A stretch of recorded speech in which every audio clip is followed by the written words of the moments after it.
Hit and run मामले को लेकर पूरे प्रदेश भर में हड़ताल हुई और हड़ताल के बाद कहीं ना कहीं जो ट्रांसपोर्ट है वो पूरी तरीके से ठप हो गया। अब ऐसे में स्थिति को समान कर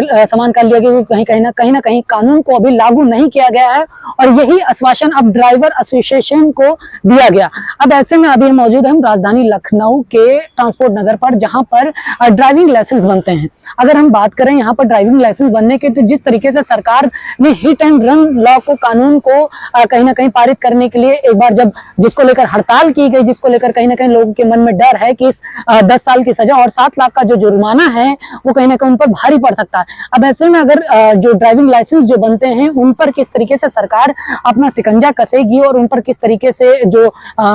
बिना टेस्ट पास किए और बिना किसी नियम को फॉलो किए बिना ही उनके ड्राइविंग लाइसेंस बन जाते हैं, तो उनको किस प्रकार से रोकेगी, ये भी अब देखने वाली बात होगी। हालांकि देखिए, प्रदेश की सरकार जो है वो लगातार ऐसी चीजों पर शिकंजा कसने को तैयार है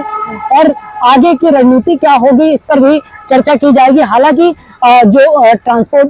जो ड्राइविंग लाइसेंस बनते हैं, जो उनका न्यूनतम खर्चा आता है वो 1500 से 2000 रुपए लगता है, पर कहीं ना कहीं जो लोगों के माध्यम से बनता है वो 4000 से 5000 तक के खर्चे में और बिना कोई टेस्ट पास किए ही लाइसेंस बन जाते हैं। इसका कहीं ना कहीं एक नतीजा, खामियाजा भी भुगतना पड़ता है। जिन लोगों के लाइसेंस बनते हैं उनको यही नहीं पता होता है कि किस समय पर डीपर मारना है, किस समय पर इंडिकेट करना है, कितनी दूरी पर